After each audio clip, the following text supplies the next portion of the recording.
Hello everyone, it's Ryan again at Dark Winter Moon, and I created this channel so that I could talk about witchcraft for beginners, that I could connect with you all and help you through any of your trials and tribulations, questions or concerns about starting out on witchcraft, or really at any point in your journey in witchcraft. So that's why I'm here. And first of all, I want to apologize for not making a video last week.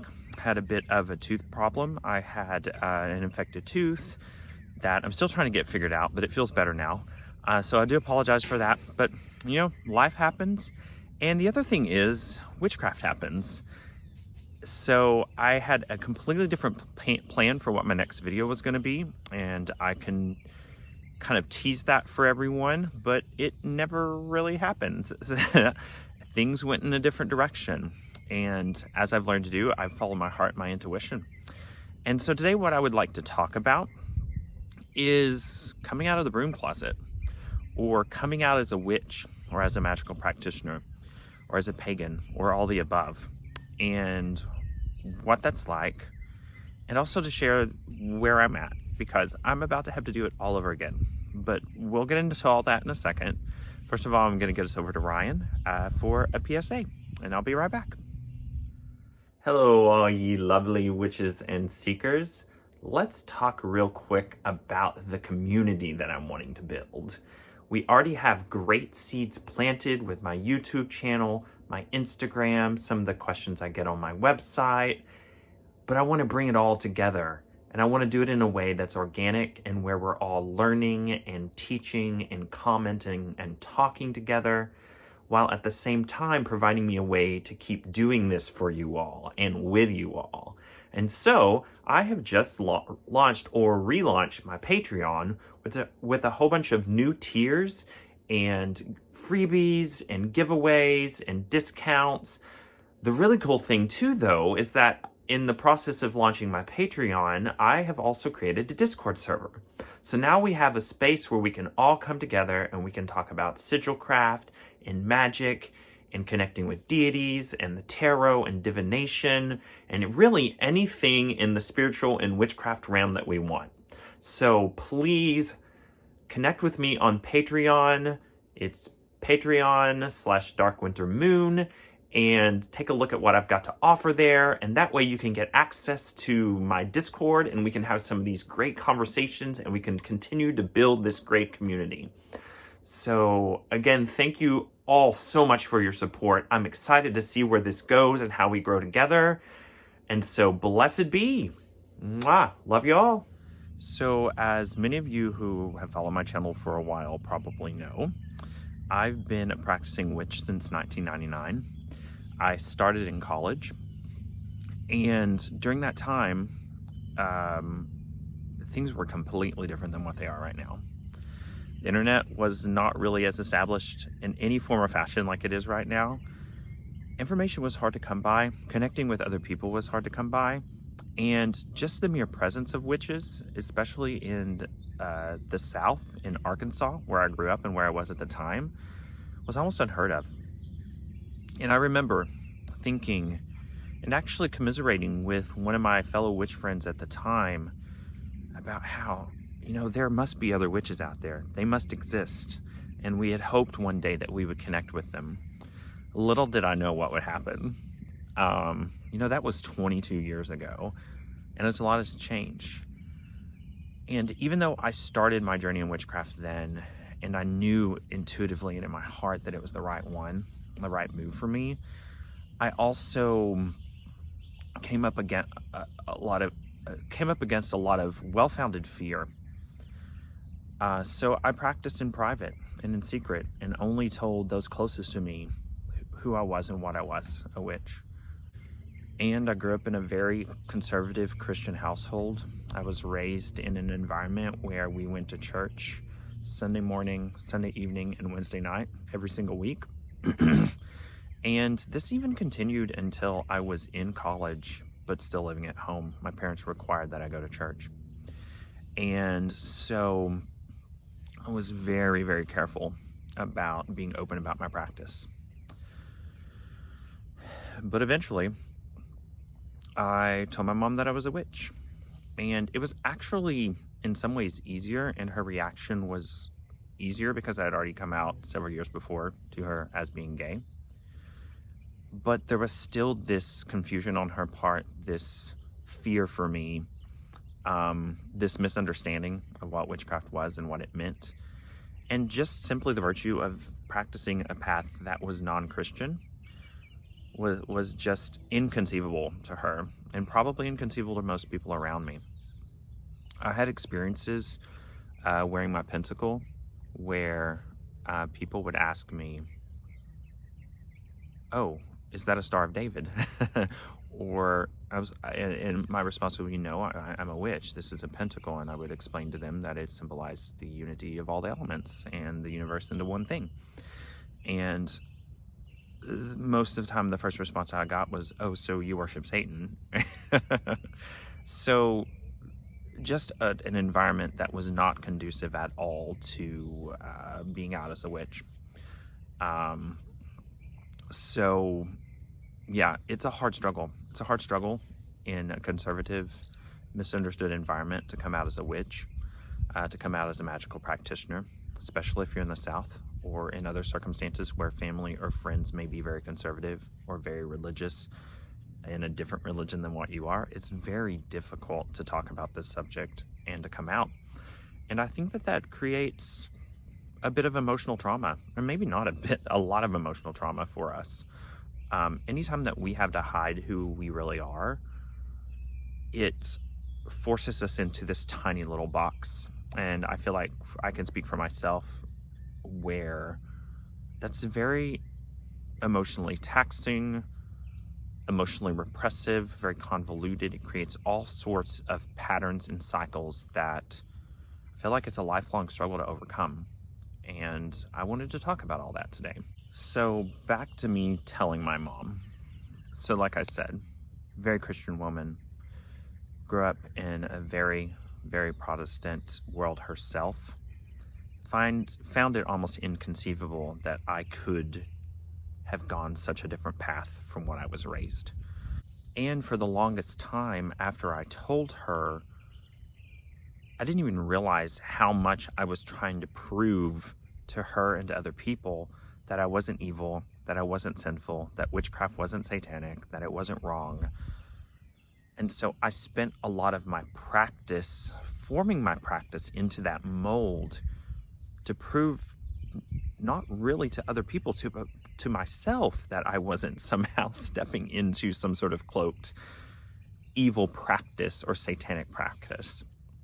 So it was only after years of shadow work and witchcrafting and working on myself and therapy and all of that that I started to realize and understand that I still had so many hang-ups from being raised Christian, so much shame, so much doubt.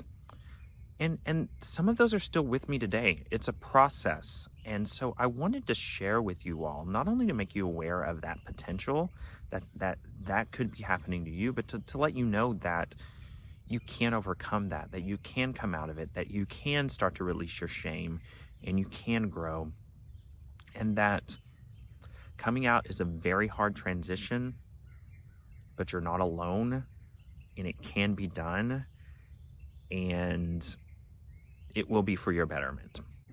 So with all of that said, it wasn't until I started to act as if there was nothing wrong with witchcraft that I was able to actually start having conversations with my mother about what it really is, and to maybe start to shift her mindset around it.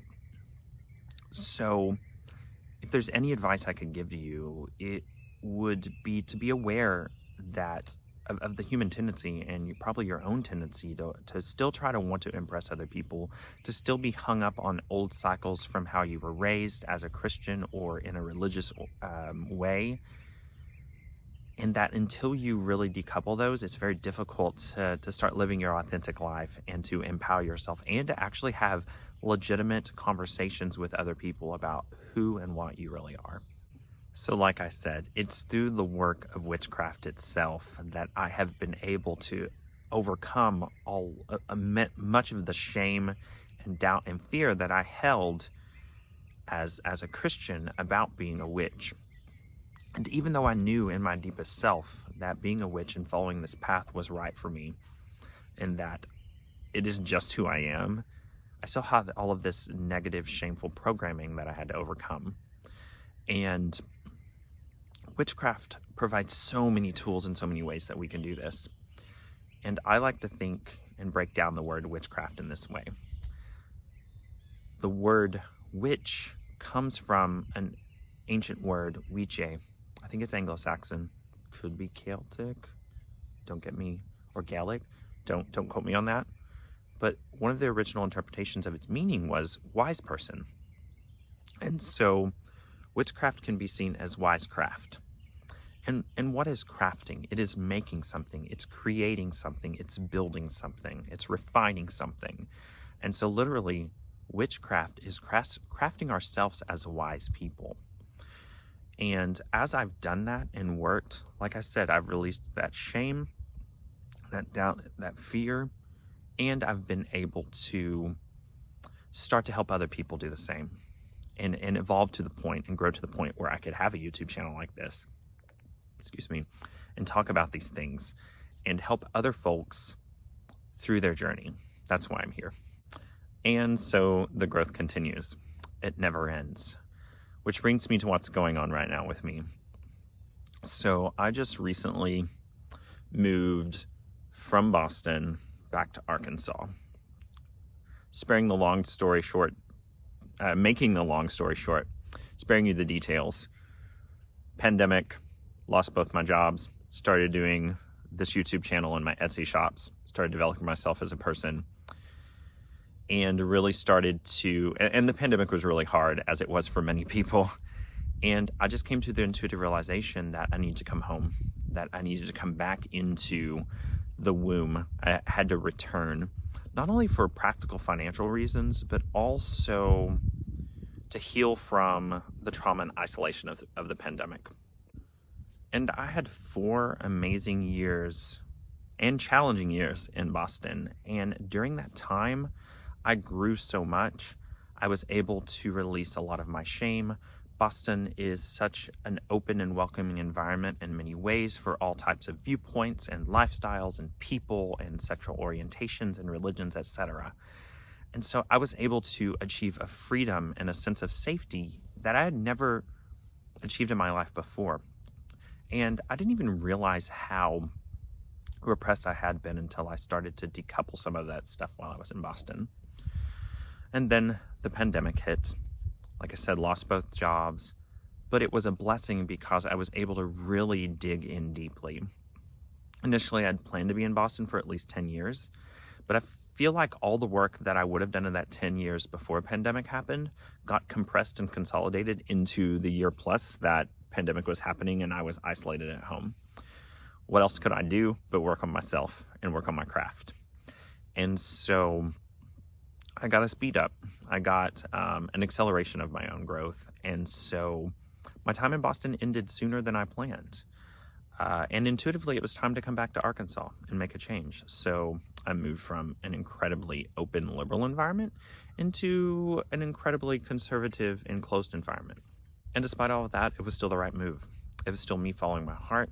I knew I needed to come home. Once I got here and was able to take a breath and be on this land again, as you can see the beauty around me, I realized, I came back here to heal from the trauma of the pandemic.